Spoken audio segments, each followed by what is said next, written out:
Hoy día a nuestro grupo nos No, ha tocado exponer pero vea la el tema diapositiva ahí. la ingeniería civil en la antigua Grecia, para lo cual cedo a mi compañero para que pueda empezar con la exposición.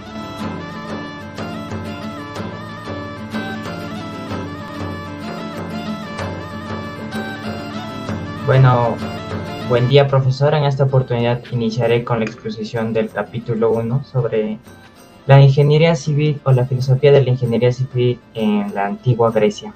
Bueno, la filosofía de la ingeniería civil en la antigua Grecia trata del pensamiento de los métodos, herramientas y soluciones que tenían los ingenieros, filósofos, pensadores que existían en aquella época.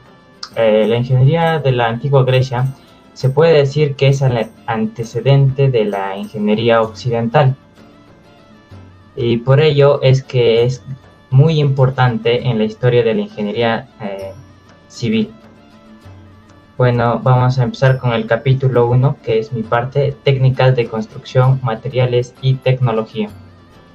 Bueno, empezaremos con técnicas de construcción. Para empezar, los antiguos ingenieros griegos y arquitectos eran muy ambiciosos y hábiles a su vez. Sus elegantes edificios, sus palacios, sus templos públicos son imágenes que nos hacen referencia acerca de cómo era la ingeniería civil en la antigua Grecia. Aunque la mayoría de estos edificios que existían en la antigua Grecia hoy están en las ruinas, en escombros, debido a a las catástrofes mundiales que no se les esperaba en ese entonces, ¿no? Los griegos, así como hicieron grandes construcciones a grandes escalas, también construyeron humildes casas y cotidianas, donde vivía la mayoría del pueblo. Bueno, podemos encontrar que hubo varios filósofos o estudiantes que estudiaron acerca de la arquitectura y la ingeniería griega. Entre ellos está Bruno Sevi, que nos menciona que si por arquitectura se entiende el modelado de la sustancia inmaterial del espacio, habría que concluir de la civilización griega, que ocupa un lugar muy secundario en la historia de la arquitectura. Bueno, podemos decir que Bruno Sevi trataba de que en la ingeniería griega no se preocuparon tanto por los espacios internos y externos, pues esta fue muy escasa. Y de hecho, la característica que tenían los griegos era que poseía valores escultóricos en el sentido de que se pudiera visualizar del exterior, más no por dentro. Luego vamos a pasar a las técnicas de construcción griegas tempranas. Bueno, en la antigua Grecia existían los primeros pueblos, que eran los micénicos y los minoicos. Estos vivían cerca a la isla de Creta. Dominaron sofisticadas técnicas de construcción alrededor de los años 1100 antes de la era de Cristo.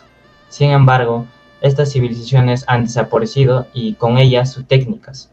Desde entonces, del año 700 antes de Cristo, la construcción griega fue más humilde, pues al perder estos avances que tenían, empezaron desde abajo, desde cero. Y entonces tenía una principal construcción de casas y algunos templos y murallas que existían en la ciudad. Bueno, la construcción monumental griega incluía todos los elementos que ahora se les reconoce que existían en la antigua Grecia, ¿no?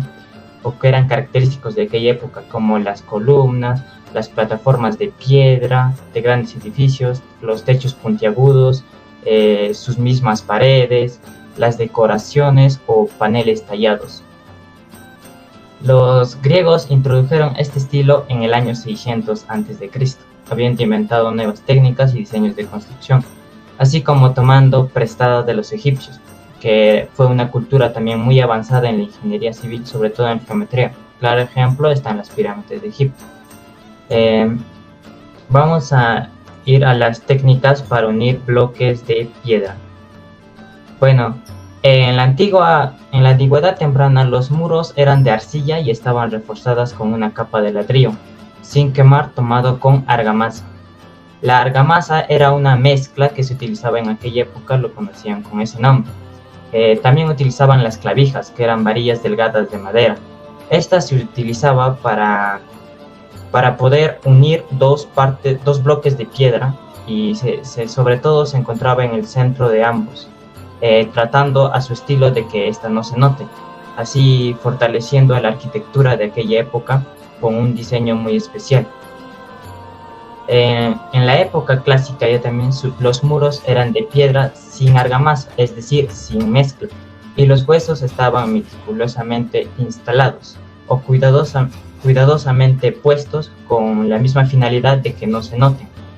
Bueno, este diseño escultórico se enfatiza aún más teniendo en cuenta el hecho de que las paredes se separan de los vacíos y carecen de la misma función clara. Por lo tanto, estas servían como contención para imagen del dios innato. Bueno, de acuerdo a la infraestructura que tenía la pared, se utilizaban distintas armaduras de gradas, ¿no? O armados de gradas. Entre ellas podemos tener la poligonal, el isodomo y el pseudo-isodomo. El poligonal era principalmente utilizado en los edificios antiguos y pequeños, no eran a gran escala. El isodomo era la plataforma más utilizada durante los periodos clásicos y helenísticos. Y el pseudo-isodomo era muy similar al isodomo, pero los precios eran diferentes o variados, ya que en el pseudo-isodomo era la ventaja de utilizar grandes cantidades de materiales a un muy buen precio que se tenía en esa época. Luego vamos a pasar a la construcción de los techos antes de materiales, compañeros. Ya bueno, los techos de las estructuras monumentales estaban hechos de tejas, de terracota, de arcilla cocida que generalmente era de color marrón rojizo. Estos azulejos, que pueden haber sido una invención griega, todavía se utilizan en todo el Mediterráneo y en otros lugares. Aunque los arquitectos e ingenieros sabían construir arcos, los utilizaron poco, prefiriendo su arquitectura tradicional de columnas rematadas por travesaños planos. Es decir, utilizaban un techo triangular en donde era muy clásico, con la finalidad de que toda el agua se vaya para un lado o para el otro. Este ejemplo lo podemos encontrar aún en las casas de teja o de calaminas, que tienen un techo puntiagudo al final. En ese momento, los techos eran generalmente de 2 piezas, como un tipo así, se puede ver. Así eran los techos, que tenía mucho sentido con la finalidad de evitar que el agua ingrese a la construcción. Bueno, luego pasamos hacia los acabados. En los acabados, la impresión de severidad que producen en la actividad los templos era mejor conservados, es engañosa, ya que antiguamente todas las líneas estaban suavizadas por la decoración existente ahora.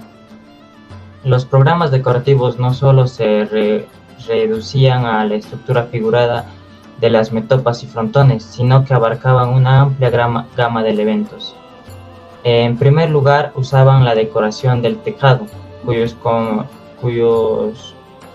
tejado se hacía más asombroso.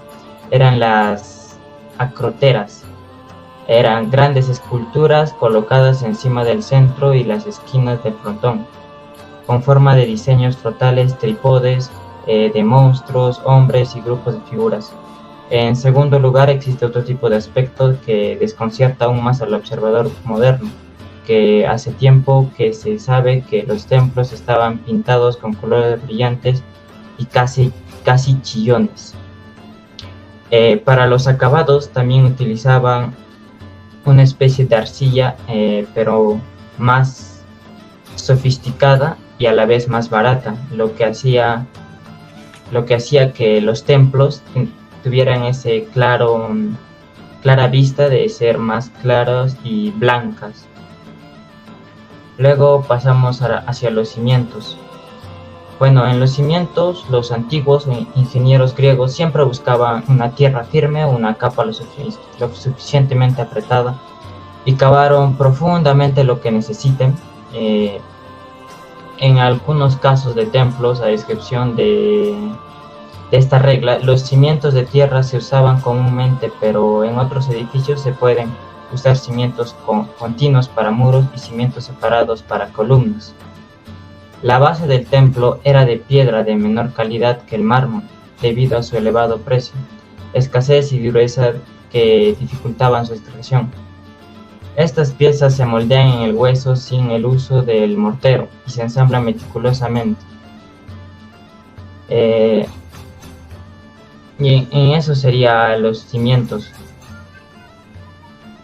En la eutintería es prácticamente la capa sobre la que se eleva el templo del terreno, que sale unos 10 centímetros y tiene una cierta curvatura hacia afuera. Bueno, la eutintería del Partenón se construyó con mejores materiales que los utilizados para la cimentación, sin el uso del mármol de alta calidad de otras obras externas.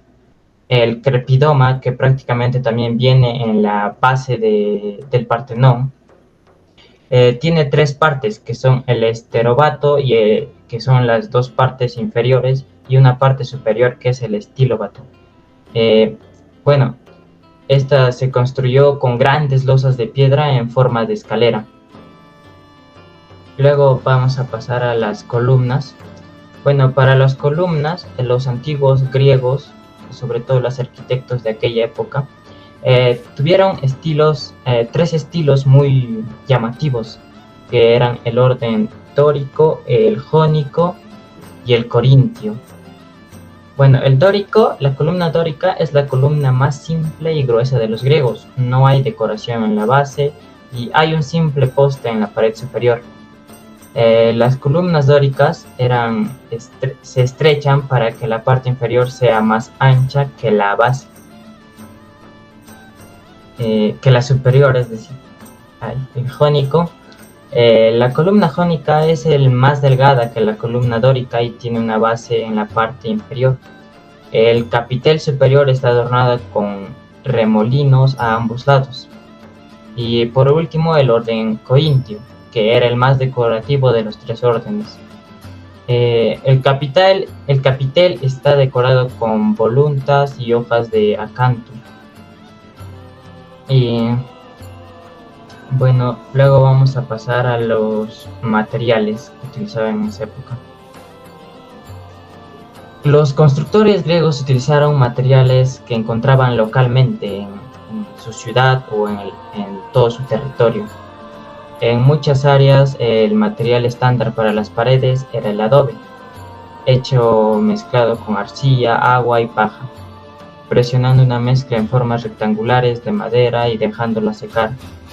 Al construir un muro, los constructores comenzaron con unas pocas capas de piedras para levantar los ladrillos de adobe del suelo. O sea, hacían como una casa de adobe tradicional que se hace aún en la actualidad, que en la cimentación tiene bloques de piedra y sobre ellas se construían los bloques de adobe, ¿no? Con el armado respectivo. También se usaban las vigas, muy comúnmente en las grandes edificaciones o templos que usaban en aquella época. Las construcciones ya fuera de piedra o de adobe, una casa tenía un techo plano de arcilla o un techo empinado de paja. Un techo de arcilla comenzaba con vigas transversales, un marco de vigas descansando en la parte superior de las paredes.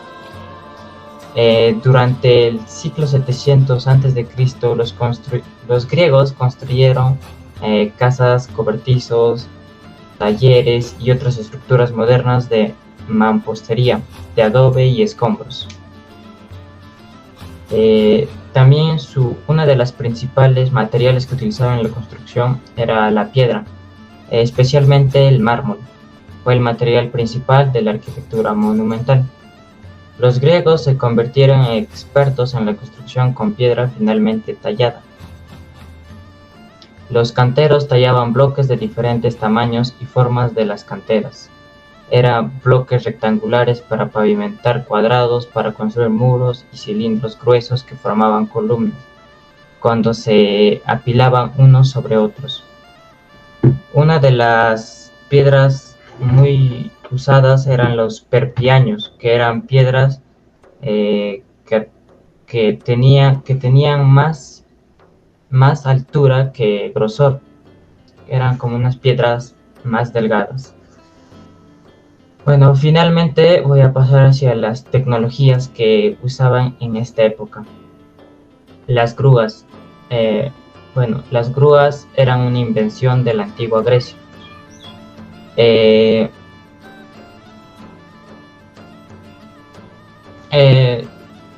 Según estudios se podría decir que las grúas se usaron por primera vez en el siglo VI antes de la era Cristo.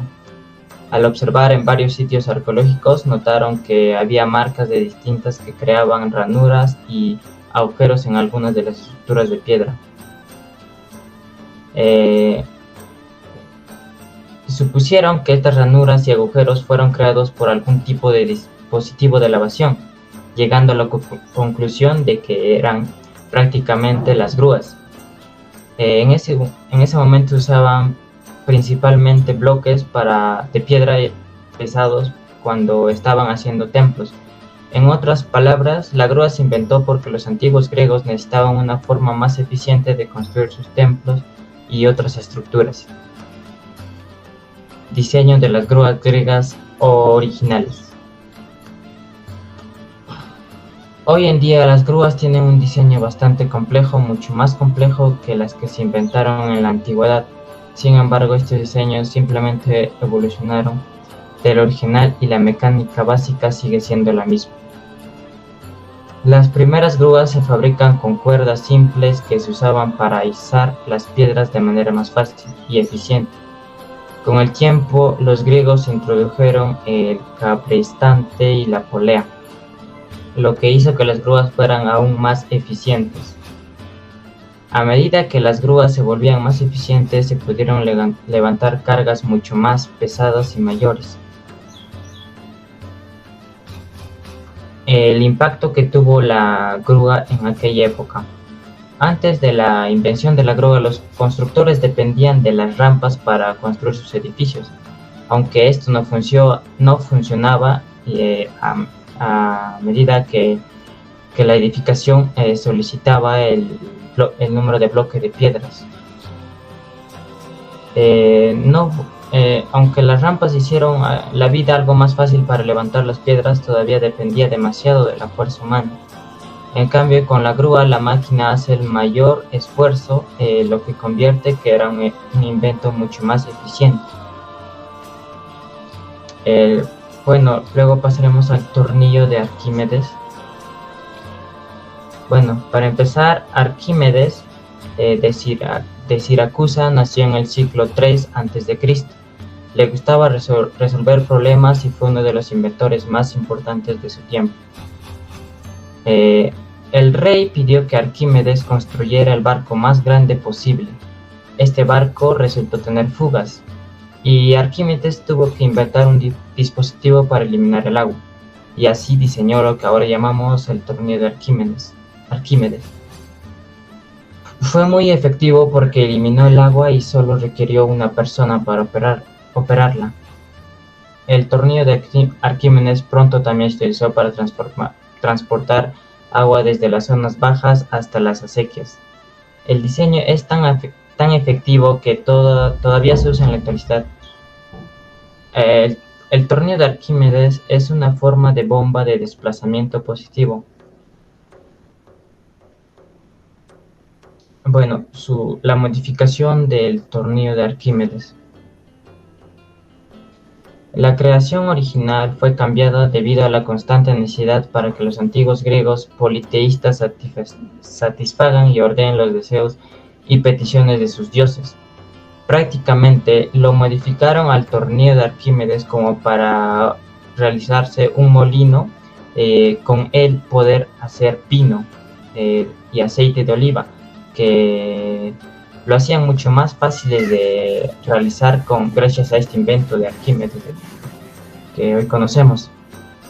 Bueno, esto lo modificaron prácticamente para el beneficio de los reyes griegos y de toda la comunidad griega en realidad, para que puedan alabar a sus dioses de aquella época. La adaptación del tornillo de Arquímedes de las culturas circundantes. Dado que el tornillo de Arquímedes era tan sencillo y tan simple de utilizar, podía cambiarse y modificarse, adaptarse a cualquier problema a mano. Fue muy fácil cambiar las funciones para las que se hizo el tornillo, sin cambiar la identidad de la máquina simple. Y esta, por su simpleza que tenía, fue adaptada en muchas culturas de aquella época. Ahora, el impacto que tiene en la actualidad. El tornillo es una parte muy valiosa de muchos campos como la medicina, arquitectura e ingeniería, así como también en la agricultura. La variedad de campos es infinita porque le da simplicidad a esta invención. El tornillo fue inventado extremadamente útil, usado originalmente para prensar uvas, pero ahora está haciendo que la vida cambie eventos en todo el mundo. Luego pasamos hacia los engranajes.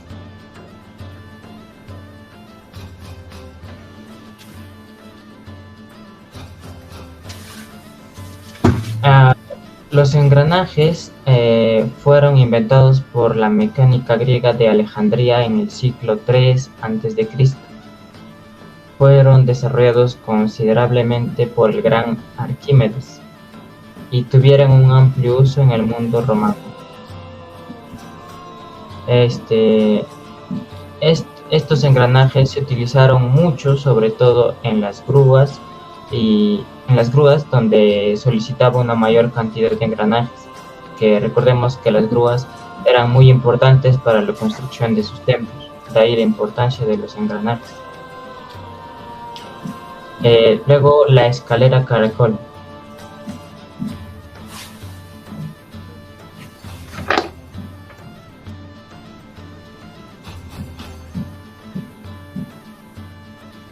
Bueno, aunque era difícil de predecir desde cuándo es el origen de la escalera caracol, se podría decir que fue muy antigua y que pertenece a la antigua Grecia, ya que se descubrió que en aquella época hay hallazgos de que existía aún la escalera caracol por las épocas del 113 a.C.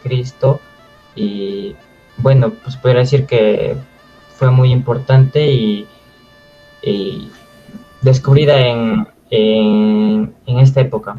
Su propósito era que tenían, cuando se implementaron para las guerras, ya que facilitaba de que el rival contrario, al querer invadir algún templo, tenía que pasar por un estrecho camino angosto, es decir, las escaleras caracol eran angostas, y al querer pasar el rival tenían que pasar de 2 en 2 o de 3 en 3, lo que facilitaba para poder destruirlos y ganar una guerra. Ese era su principal propósito en aquella época. Los materiales que se usaban en la construcción era la piedra o el mármol, porque se construían directamente de las paredes. Les tomó algún tiempo convertirse en estructuras independientes, con un poste central como soporte. Ahora se fabrica con una gran variedad de materiales. En su uso actual, utilizamos prácticamente para ahorrar espacio o como un simple adorno, ya que tiene un efecto muy nocivo y muy agradable en diferentes construcciones. Bueno, pasamos hacia la rueda de agua. Bueno, la rueda de agua se trataba de un molino de agua para moler grano, que sigue utilizándose en forma idéntica hasta la actualidad. Era particularmente adecuado para las regiones montañosas de Grecia y Asia Menor. Consistía en una rueda alada horizontal y un eje vertical y dos muelas horizontales. El eje penetró la muela de molino inferior y se conectó mediante conexiones metálicas a la muela de molino superior. Prácticamente esta consistía que utilizaba la fuerza del agua y lo transformaba para poder moler distintos granos que cosechaba en aquella época. Así como también gracias a esto se desarrolló la ingeniería hidráulica. Luego pasamos hacia las palancas.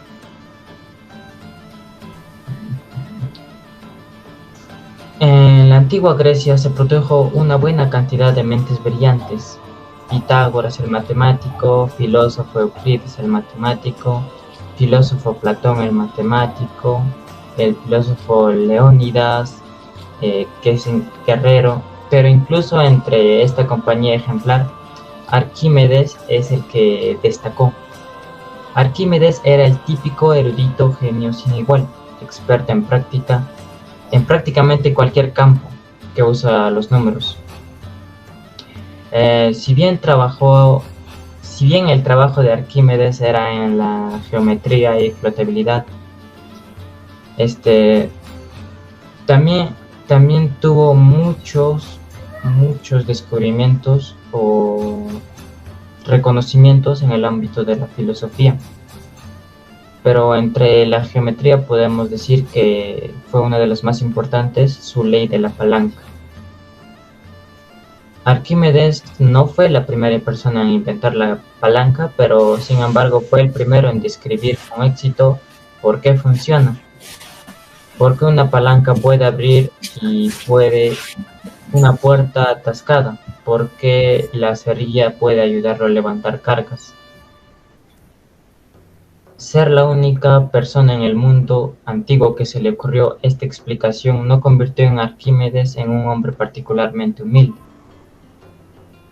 Aunque ese podría haber sido el rayo de la muerte que inventó, o tal vez el juego de garras arcade gigante que usó para defender Siracusa de los romanos. Él usaba una frase muy llamativa que decía: dame una palanca lo suficientemente larga y un punto de apoyo para colocarla y moveré el mundo. Ya. Finalmente pasaremos a la tecnología agrícola. Las técnicas agrícolas eran muy rudimentarias, usándose para labrar la tierra, arados muy primitivos tirados por bueyes o mulos. Los arados permitían roturar simétricamente la tierra. Esto hacía que la tierra se vertiera siempre en el mismo lado del suelo. La irregularidad del terreno obligaba al uso que la azada en la irregularidad que presentaban los suelos obligaban a los antiguos griegos de que la azada en la preparación del terreno y de la hoz en la cosecha sea mucho más eficaz. En la tecnología agrícola también podemos decir que el tornillo de Arquímedes fue uno de los más importantes, ya que este elevaba aguas de una base inferior a las partes donde no había, a las conocidas sequías. Bueno, eso sería toda mi exposición. Gracias. Bueno, licenciado, Compañeros, todos continuando con la exposición.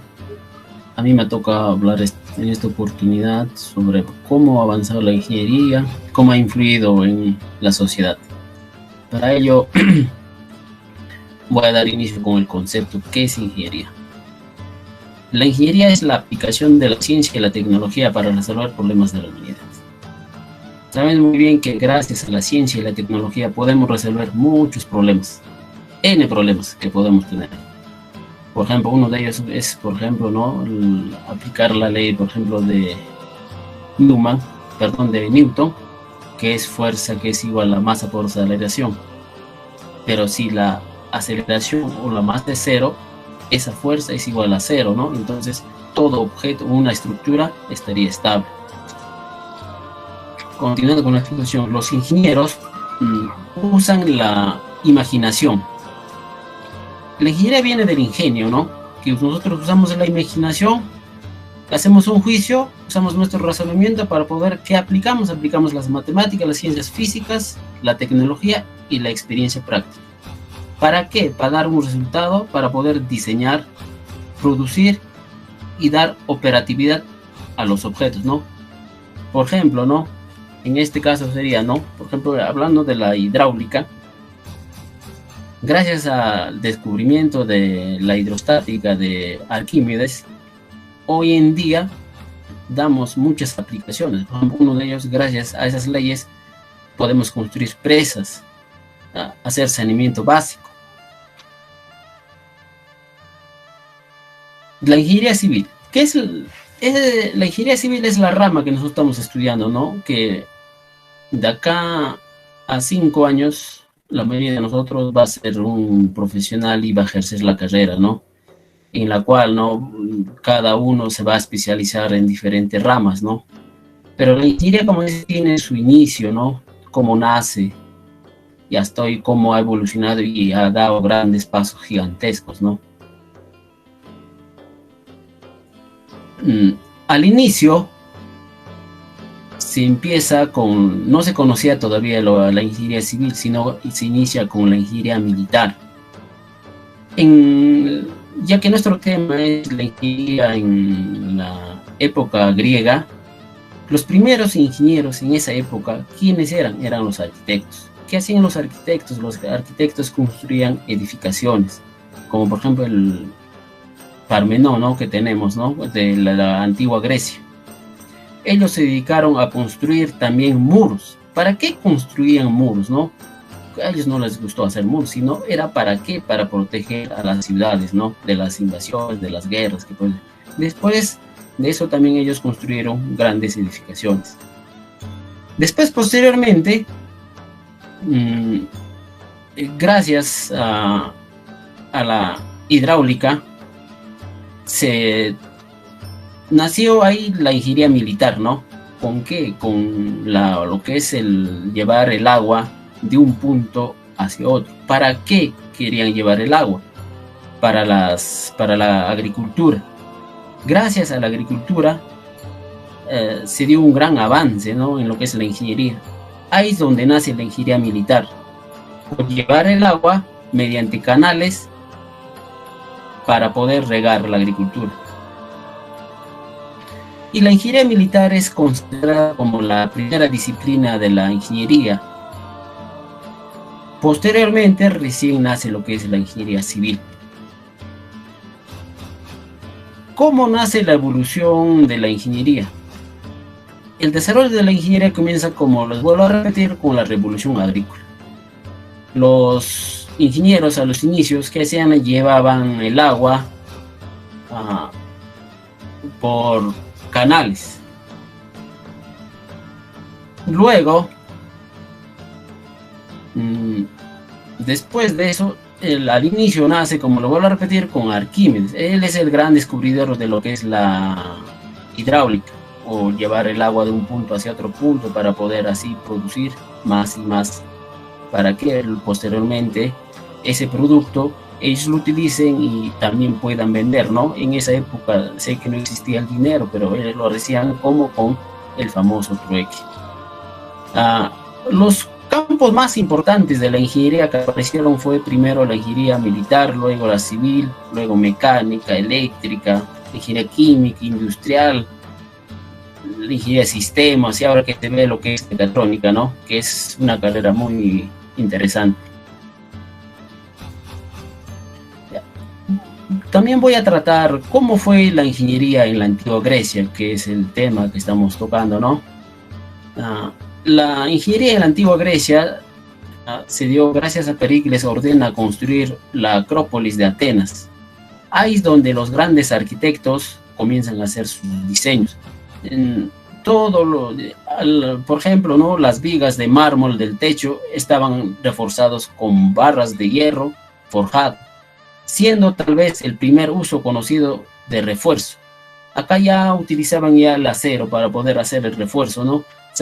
Cuando la estructura es cada vez más elevado, a veces con el mármol o con el material que utilizan, no era suficiente, ya no podía soportar, ¿no? Entonces, ¿qué se hace? ¿No? Ahí hay que reforzarlo ya, esa estructura.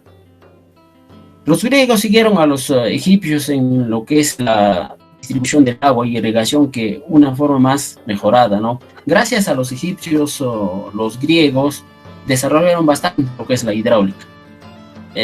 Podemos ver en captar el agua de un punto y llevarlo mediante conductos y para poder darle utilidad. De esa manera producir más y más. ¿Cómo fue el comercio en aquella época y cómo se aplicó la ingeniería en lo que es en la antigua Grecia? Todo el producto que producían en esa época, saben muy bien que el dinero en esas épocas no existía todavía. Entonces, ¿qué es lo que han hecho? Entonces, un determinado como dice, una comunidad o un pueblo que producía un determinado producto, ellos llevaban su producto con otro pueblo que producía o una ciudad donde que ellos producían. Entonces, así que es lo que hacían, ellos hacían un intercambio. A eso se llama el famoso trueque, ¿no? El trueque lo hacían tanto en lo que es en bienes y además lo que es en servicios. Y en eso es lo que ellos apoyan bastante en lo que es ingeniería. La importancia del desarrollo de la ingeniería en las relaciones fue en política, comercial y cultural en el mundo. Esto fue muy primordial, ¿para qué? Para poder el desarrollo integral de las naciones. Gracias a la ingeniería, como hoy vemos, se ha avanzado bastante, ¿no? Un montón se podría decir, ¿no? Gracias a ello hay bastante progreso. Por ejemplo, uno de ellos, por ejemplo, ahorita la hidráulica, que es aplicado en muchos, ¿no? Uno de ellos es, por ejemplo, en lo que es el saneamiento básico, ¿no? Donde tú vas a captar el agua, vas a hacer tu reservorio y vas a llevar a una comunidad, a un pueblo, ¿para qué? Para que ellos puedan satisfacer sus necesidades. Otro, por ejemplo, que se da la aplicabilidad es la hidráulica, es, por ejemplo, en la construcción de grandes presas. ¿Para qué construimos estas presas? Para que nosotros podamos almacenar el agua y llevarlo para dar utilidad, ya sea, por ejemplo, para riego o para electrificación, ¿no? Entonces, ¿cómo fue en aquella época la hidráulica? Por ejemplo, ¿qué hacían los griegos? Los griegos hacían lo siguiente: el agua captaban del río, lo llevaban mediante un conducto, pues como abrir una zanja, y entonces por ahí lo llevaban. Y la gran pregunta es, ¿cómo? Y de una vez que lo llevan, ¿cómo lo daban a la utilidad? Ellos hacían sus estanques. En esos estanques ellos lo almacenaban ese agua, y luego cuando había tiempo de sequía, cuando había lluvia, ellos daban la utilidad de el agua. ¿Para qué? Para poder producir y de esa manera dar un gran avance en lo que es la agricultura, ¿no? Que es primordial en aquella época para poder dar un avance y de esa manera desarrollarse. En la época griega, la más importancia que le dieron fue a la agricultura. Gracias a eso, las civilizaciones han avanzado. ¿Qué hacían, no? De los ríos, como lo voy a repetir, captaban el agua, lo llevaban a un determinado punto y ahí lo almacenaban. Voy a abarcarme ahora lo que es, por ejemplo, ¿no? En esa época lo que es un gran avance que han dado ha sido la hidráulica. Gracias a quién se da esto, gracias al famoso Arquímedes que descubre la hidrostática, ¿no? Que es una él descubre, y entonces eso es lo que hasta hoy en día nosotros aplicamos, ¿no? Saben muy bien que las leyes que ellos descubrieron, hasta hoy en día nosotros damos aplicabilidad. Por ejemplo, es uno de ellos, ¿no? Como este del famoso Arquímedes, que descubrió el famoso empuje, y entonces gracias a eso la Gran Grecia dio desarrollo, ¿no? En lo que es la hidráulica. Otro de los avances que dio, por ejemplo, la Grecia en su época de oro, ¿no? Fue, por ejemplo, ellos inventaron lo que es la catapulta. ¿Para qué ellos hicieron esto? Para que saben muy bien que siempre, hasta hoy en día, siempre hubo guerra, ¿no? Hasta en familias, entre pueblos, entre comunidades, entre países, hay siempre la guerra, ¿no? ¿Por qué? Por buscar conquistar, por buscar riqueza, ¿no? Generalmente riqueza, ¿no? Dominar, ¿no? Por ejemplo, ahorita vemos, ¿no? Ahorita lo que se ve es la famosa guerra que es biológica, ¿no? Como en este caso que es el COVID. No sé que no podemos hablar de eso, estamos hablando sobre cómo fue la ingeniería en la antigua Grecia.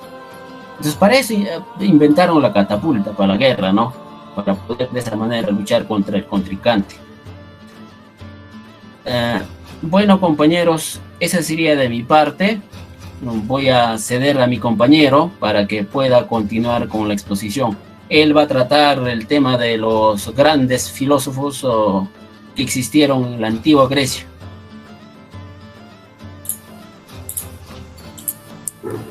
Compañero, continúe por favor con la exposición. Buenas tardes, profesor y compañeros. Siguiendo con la exposición, me toca dar una pequeña explicación sobre algunos de los filósofos griegos y algunos de sus aportes, ¿no? Bueno, los filósofos eran personajes de la antigua Grecia que buscaban la verdad a través de la razón y tuvieron muchos aportes pequeños a la ciencia en general, ¿no? Para que así avance las personas y conocieran mejor sobre algunas cosas. Empezaron a buscar la verdad detrás de cada fenómeno natural. Empezaron a plantear un único elemento principal que daba inicio al universo, que conocemos que en ese tiempo se decía el Argen. Y para cada filósofo era diferente eso, ¿no? Por ejemplo, para Tales de Mileto era el agua, para Pitágoras eran los números, para Anaximandro era el apeirón, que hacía referencia a lo ilimitado e infinito, ¿no? Para Anaxímenes el aire, para Demócrito los átomos, y así muchos más, ¿no? Como uno de los representantes más antiguos y más influyentes tenemos a Sócrates, ¿no? Que, bueno, una pequeña biografía de él es, bueno, él nace en Atenas y muere en la misma ciudad, condenado a beber la cicuta, ¿no? Un veneno de esta planta, bajo la acusación de corromper a la juventud y su falta de respeto para con los dioses, porque ya él no quería buscar la explicación más lógica a los procesos naturales, a los fenómenos naturales. Y algunos de los aportes de este personaje fueron más fue en el diálogo, ¿no?, con sus alumnos. La ironía, que consistía en hacerle al interlocutor preguntas para que éste se dé cuenta de su ignorancia sobre el tema, ¿no? La mayéutica se usaba para ayudar al alumno o al descubrimiento del conocimiento y la verdad a través de preguntas, ¿no?, que él mismo se pudiera plantear. La ética socrática, básicamente decía: nadie hace el mal por voluntad propia, sino por la ignorancia del bien, y solamente sabiendo qué es la justicia se puede ser justo. Y soporta la matemática, ¿no? A pesar de que este filósofo no tenía mucha relación con este ámbito, hizo algún aporte a la lógica y a la metodología. Bueno, tenemos a otro grande filósofo que es Platón. Bueno, él nace en el año 427 a.C. en Atenas, en Grecia, y pertenecía a una familia aristocrática ateniense, ¿no? O sea, tenía un poco de buen dinero para que se pueda dar el lujo de dedicarse a esto, ¿no? Algunos de sus aportes fue la lógica, un método de razonamiento en el que las ideas se manifiestan o se desarrollan de forma coherente, ¿no? Y es en que la persona con sus ideas no tenga contradicciones, ¿no? Y también tenemos los sólidos platónicos. Bueno, en su obra Timaeus, creo, si mal no recuerdo, asoció cada uno de los 4 elementos que según los griegos formaban el universo, que era el fuego, aire, agua, tierra y bueno, 4. Y también tenemos los cuadros en líneas. Después de mucho experimentar, trabajar y estar ahí en constante investigación con cuadrados, con líneas, ¿no? Cuadrados y triángulos, Platón concluye que una línea es un objeto que tiene longitud, pero no tiene profundidad. Y también la importancia que le dio a las matemáticas, ¿no? Bueno, Platón en su amplia estudio concluye que las matemáticas son la materia más importante para el ser humano y los posteriores avances que vaya a tener en su futuro, ¿no? Para la construcción, para cualquier ámbito físico, lo que sea. Y ahora pasamos a otro filósofo también que fue muy importante, que es Aristóteles. Nació en Estagira, en Macedonia, teniendo como padre un médico de la corte real. Se trasladó a Atenas a los 17 años para estudiar en la academia fundada por Platón. Vivió en esta ciudad durante aproximadamente años como estudiante y luego de esto pasó a ser maestro, ¿no? de esa misma academia. Algunos de sus aportes fueron hacia la física. Aristóteles hizo una contribución en ese momento a la física, proponiendo su teoría de los 5 elementos: aire, tierra, fuego, agua.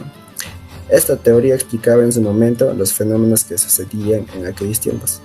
Sin embargo, fueron tachadas más adelante porque no tenía la suficiente base para sustentar todo ello. La ética. Aristóteles estaba convencido de que todo hecho que ejecutara el ser humano iba encaminado hacia el bien y la felicidad del individuo que lo ejecutara, ¿no? A pesar de que pudiera hacer el mal a otra persona. Bueno, también tenemos a un gran matemático que es Pitágoras. Pitágoras de Samos es descrito a menudo como el primer matemático puro. Se cree que nació en el año 569 a.C. en la isla de Samos, junto a Mileto, ¿no? Bueno, tal vez su padre fue un rico comerciante, algo así. Por eso es que tuvo la facilidad para poder aprender sobre matemáticas. Y bueno, como aportes tenemos el teorema de Pitágoras. Fue uno de los más importantes aportes a la matemática de aquellos tiempos. Fue realizado gracias a todos aquellos conocimientos acumulados durante su viaje a Egipto. Actualmente es muy utilizado y conocido por todas las personas, ¿no? del mundo. La tabla pitagórica, uno de los aportes más importantes de su época, porque les ayudaba a multiplicar muchos cálculos y les facilitaba, ¿no? En todo sentido. Los números racionales son números que poseen una peculiar característica. Todos ellos son una fracción, en fracciones más que nada. Arquímedes nació en Siracusa, actual Italia, en la isla de Cilicia, que por aquel entonces pertenecía a Grecia. Es un matemático griego también, y algunos de sus aportes fueron también el principio de Arquímedes. La explicación de este principio detalla el fenómeno de la flotación y se encuentra en su tratado sobre los cuerpos flotantes. Este principio quiere decir que los fluidos ejercen una fuerza ascendente que empujan hacia lo alto sobre cualquier objeto sumergido en ellos, ¿no? En el líquido, en el agua, por así decirlo. Bueno, él también propone el método mecánico. Indica que permite utilizar cuestiones de la matemática a través de la mecánica y en cierto modo es más fácil construir la demostración de un teorema geométrico. Facilita el trabajo si ya se tiene algún conocimiento anterior o práctica sobre ello, ¿no? Explicación de la ley de la palanca. En la formulación de esta ley,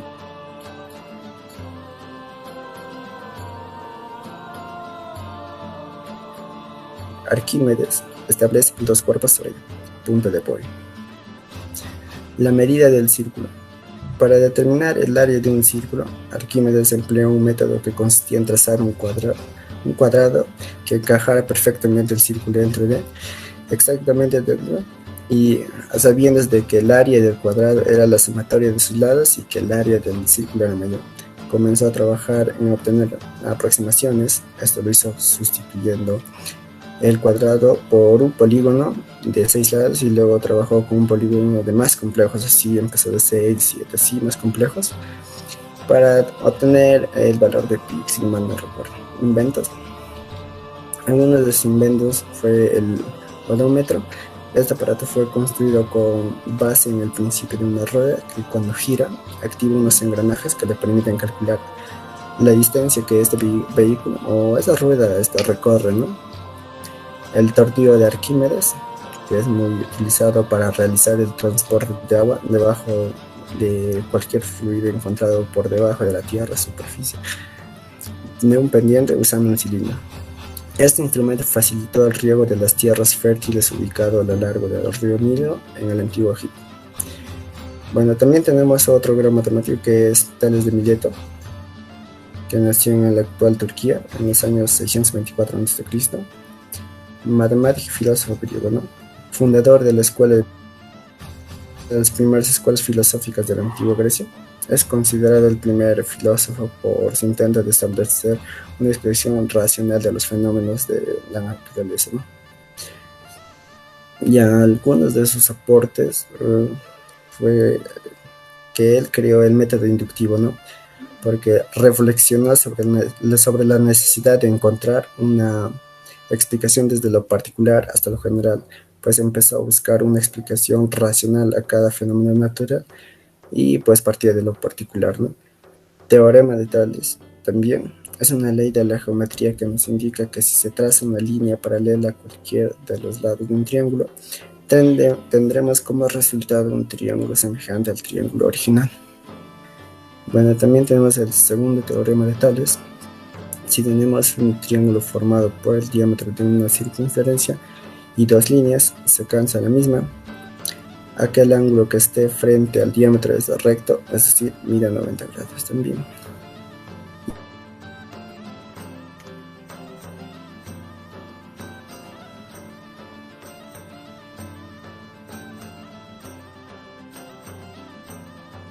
Los aportes fue, el más importante creo que fue el atomismo.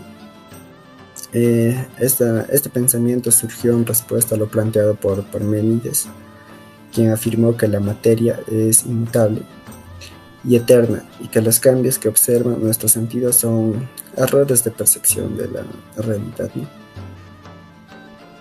Aristóteles fue un científico y filósofo de la antigua Grecia que realizó trabajos en astronomía, geometría, geografía, matemáticas y también en poesía e historia.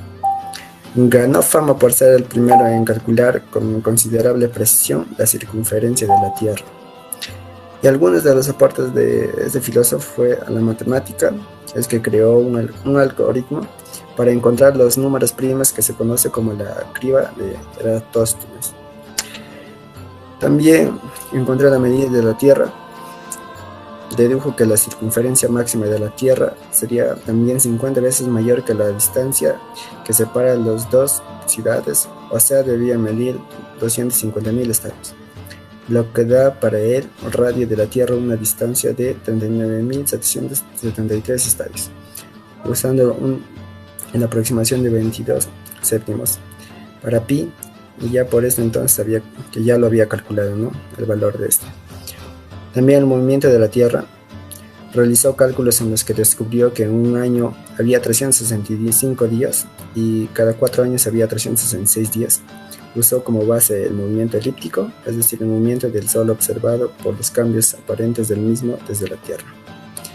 Y ahora también tenemos otro filósofo que es Aristarco, que nació en Alejandría, que es ahora el actual Egipto.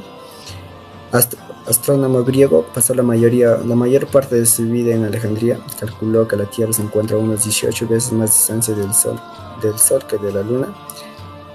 Y algunos de sus aportes de este filósofo son, una de ellas es una de las apreciaciones más importantes, es que logró descubrir que los planetas eran los que estaban orbitando alrededor del Sol, incluida la Tierra.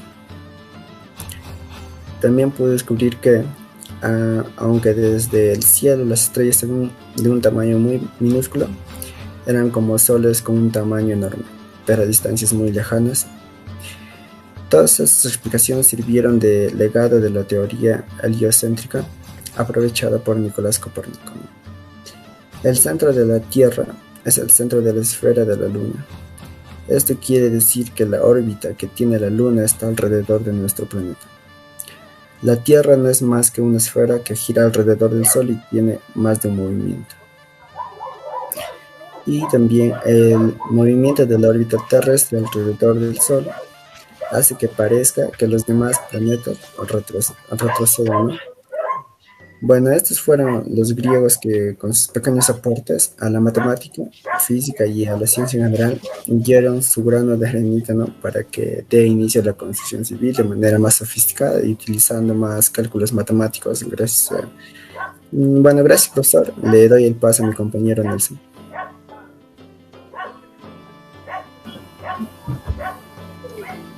Muchas gracias, compañero, por el pase. Compañeros y licenciado Agustín Sierra Matos, reciban el saludo cordial de la tarde. En esta oportunidad mi persona va a hacer la exposición sobre la ingeniería civil en la antigua Grecia y las ciudades griegas y las grandes construcciones en la antigua Grecia.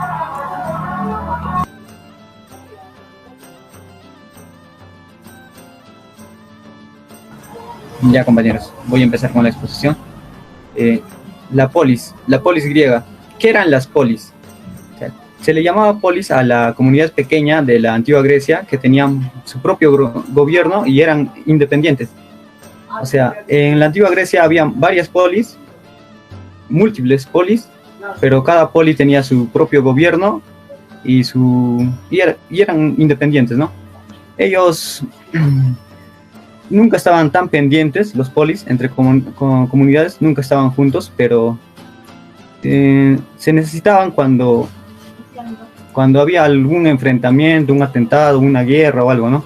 Ahí se mantenían ellos unidos. Mientras tanto, ellos pues vivían su vida normal, no su propio gobierno, ¿no? Pasamos ahora a la organización de la polis. ¿De qué manera se organizaban las polis? Se organizaban económicamente, políticamente y socialmente, ¿no? Ciudad y Grecia, o ciudad y estado. O sea, Grecia no era un país, sino era una multitud de polis. Ahora pasamos a las características territoriales de la ciudad. Se dividen en dos, ¿no? Zona urbana y la zona rústica.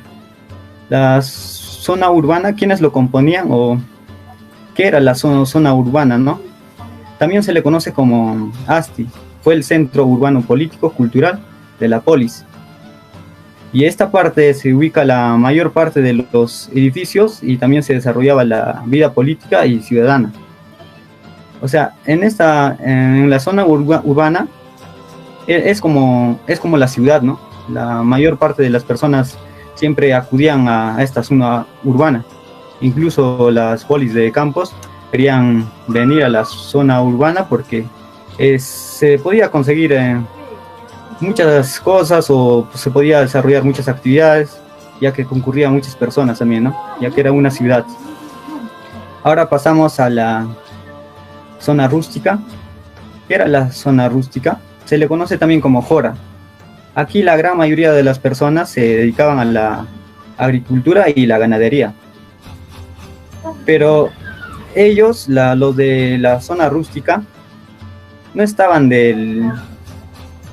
o sea, todo el territorio no eran tan libres para que puedan hacer sus actividades de agricultura y ganadería. Algunas tierras o algunos terrenos tenían dueños, ¿no?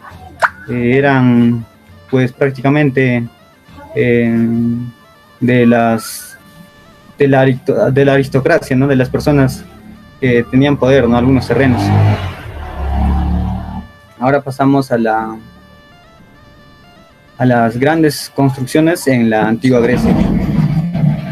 Los griegos siempre pues han priorizado las construcciones, ¿no? Que eran de suma importancia para ellos, las aportaciones a la construcción que hacían. La construcción es el campo al cual los griegos aportaron más, ¿no? Un ejemplo claro es la innovadora idea de usar refuerzos de hierro en las columnas de algunas edificaciones, con el fin de hacerlas más resistentes, y también es de suma importancia la ubicación al momento de construirlas. Ellos anteriormente utilizaban materiales no tan resistentes, construían a base de maderas o de tejas que no eran tan resistentes, y en cualquier momento pues podrían ocasionarse cualquier desastre o algo, ¿no? Y por ello ellos pues se sentaron más en esa parte de construir con un material más resistente. Y ahora tenemos los materiales usados en la construcción. Los materiales que más usaron los griegos fueron la piedra calizas duras, conglomerado, tejas y el mármol, ¿no? Este material era abundante en Atenas. El mármol se encontraba en abundancia en Atenas, ¿no? Y en el mar Mediterráneo, siendo de buena calidad en canteras como la de Faros, Nasos y Tasos. ¿Qué quiere decir esto?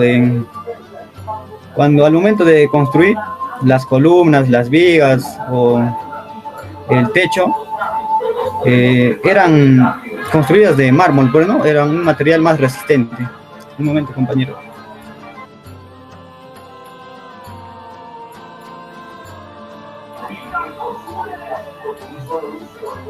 Ya, compañeros, voy a proseguir. Puertos. Los puertos también fueron de primordial importancia para los griegos. Un momento, compañero, por favor, está pasando el carro del basurero, creo. Ya, compañeros, voy a proseguir. Ya, listo, compañero. Ya, los puertos eran de suma importancia, ¿no? Para los griegos, ¿no? Ya que en la ciudad de Grecia la ciudad de Grecia era montañosa y con gran cantidad de islas en el mar Mediterráneo. Para facilitar la comunicación, los griegos utilizaron como medio de transporte el mar. Por esta razón fueron los primeros grandes constructores de los puertos. O sea, la ciudad de Atenas o Grecia estaba pues, prácticamente rodeado de islas, ¿no? Y las personas, para facilitar la comunicación, crearon pues estos llamados puertos, ¿no? Para poder comunicarse fácilmente. Ahora pasamos a acueductos griegos.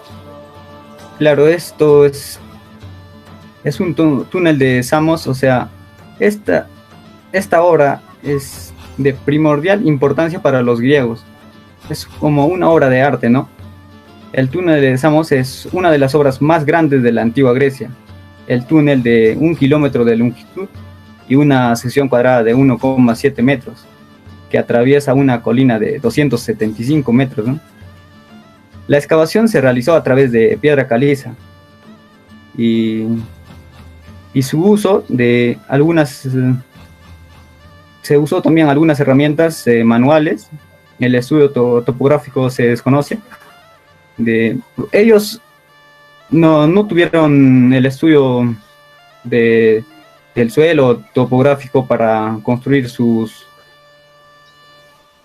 para desarrollar alguna construcción, sino prácticamente ellos a simple vista o calculaban de la manera más adecuada, buscaban el espacio más adecuado para poder construir sus edificios, sus templos, o como vemos aquí, como el acueducto griego, ¿no? Y ahora pasamos, compañeros, a el ágora. ¿Qué era el ágora? El ágora es el centro de la polis, corazón de la polis y de la vida pública y política, en donde se desarrollaban principales actividades como actos religiosos, políticos y económicos. También se desarrollaban asambleas, charlas y juicios. El ágora era como un centro donde concurrían muchas personas, ¿no? Era como un pequeño mercado, una pequeña feria, que acudían personas no solamente de la ciudad misma, sino también de otros lados, hasta incluso extranjeros, ¿no? Porque se desarrollaban diferentes actividades en el ágora. Ahora pasamos a... Como vemos en esa imagen, el ágora está en el centro de la ciudad, ¿no? Prácticamente el ágora estaba en el centro de la ciudad para que todas las personas podían acudir fácilmente. Acrópolis. ¿Qué era la Acrópolis? La Acrópolis está ubicado en la capital griega. La Acrópolis son un conjunto de monumentos increíbles que al momento de visitar las personas quedaban impactadas porque transmitían grandeza y poder. La Acrópolis era como un lugar turístico, se podría decir, donde las personas que iban se sentían lujosas, ¿no? Porque en la Acrópolis se encontraba diferentes templos, ¿no? Diferentes construcciones, grandes construcciones, y eran, pues, las personas que visitaban ahí quedaban maravillados por las construcciones que encontraban ahí en la Acrópolis. Se ubica también en lugares altos y al borde de la ciudad. La Acrópolis está murallada y tiene una única puerta monumental al oeste, aunque también se encontraban pequeñas puertas.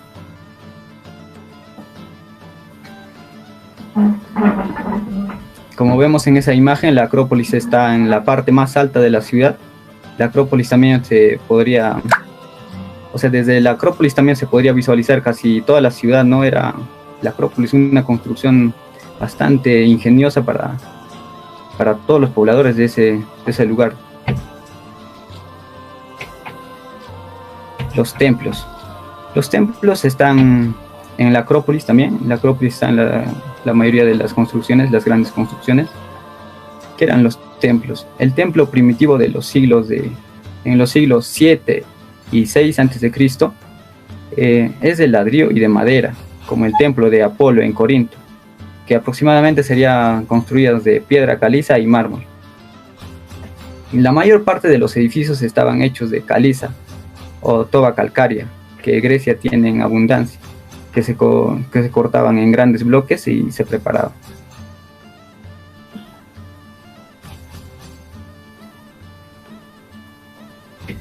Ahora bien, teatro.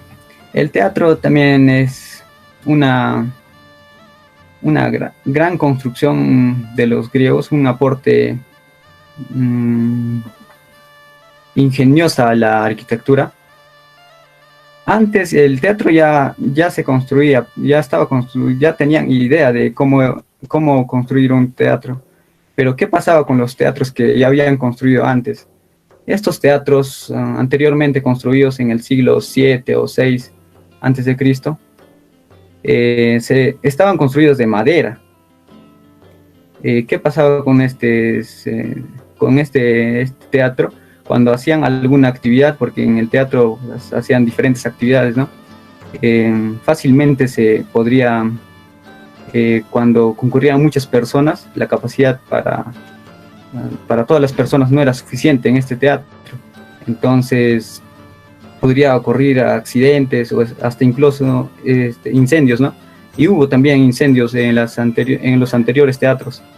Y pese a ello, los griegos pues se ingeniaron de construir un teatro más grande para que las personas, para que puedan espectar la gran mayoría de las personas, ¿no?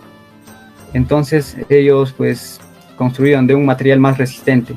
El teatro es una de las construcciones más importantes después de los templos. Los teatros fueron realizados con el propósito de brindar espectáculo. Cada ciudad griega contaba con 1, 2 o 3 hasta 4 teatros. Los teatros se utilizaban tanto para las reuniones públicas como para las interpretaciones dramáticas y las diferentes actuaciones que se originaban como ceremonias religiosos o que se vinculaban también con el culto a Dios Dionisio, ¿no?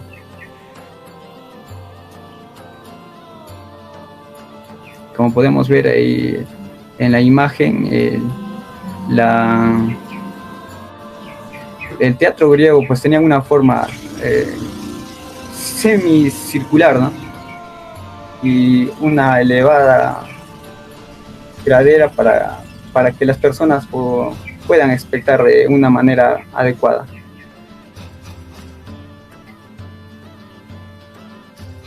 Algunas características de los teatros.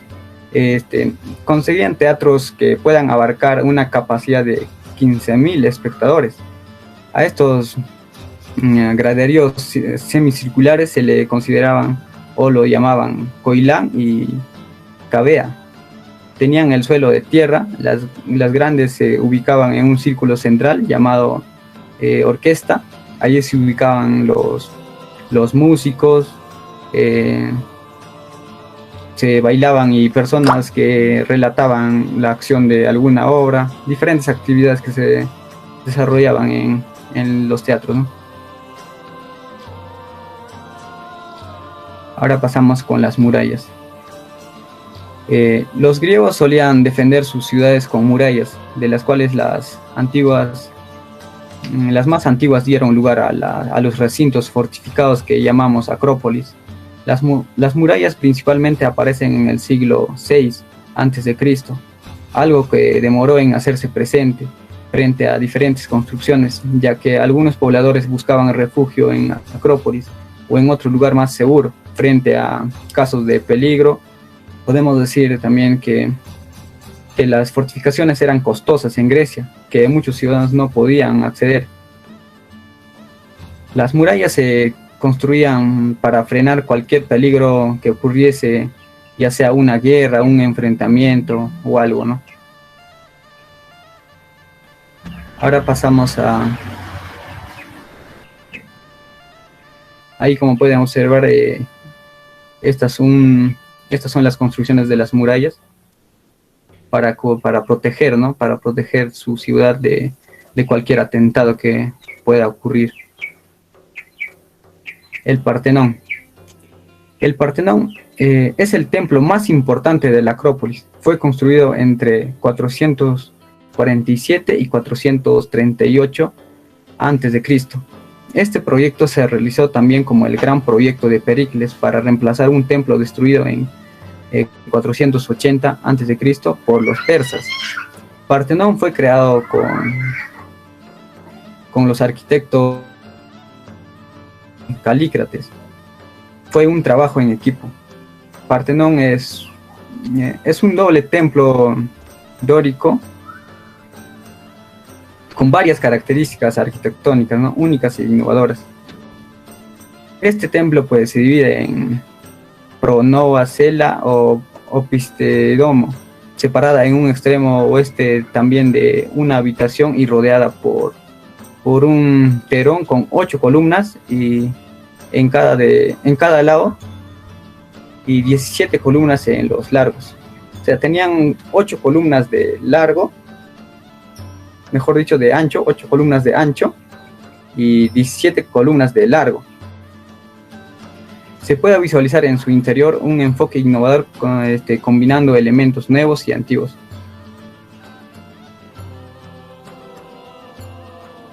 Eso sería todo, compañeros. Muchas gracias. Bueno, compañeros, se concluye con la exposición y damos muchas gracias. Sé que fue interesante investigar, ¿no?, sobre el tema, ¿no?, desde la antigüedad, como vemos la ingeniería, que viene la palabra ingenio. Se ha descubierto muchas cosas, de cosas simples, ¿no? Por ejemplo, ¿no?, por ejemplo, lo que dio su ley Arquímedes, ¿no? Se ha descubierto muchas cosas, hasta hoy se da una gran aplicabilidad, ¿no? No solo ahora, hasta en el futuro se va a poder aplicar, ¿no?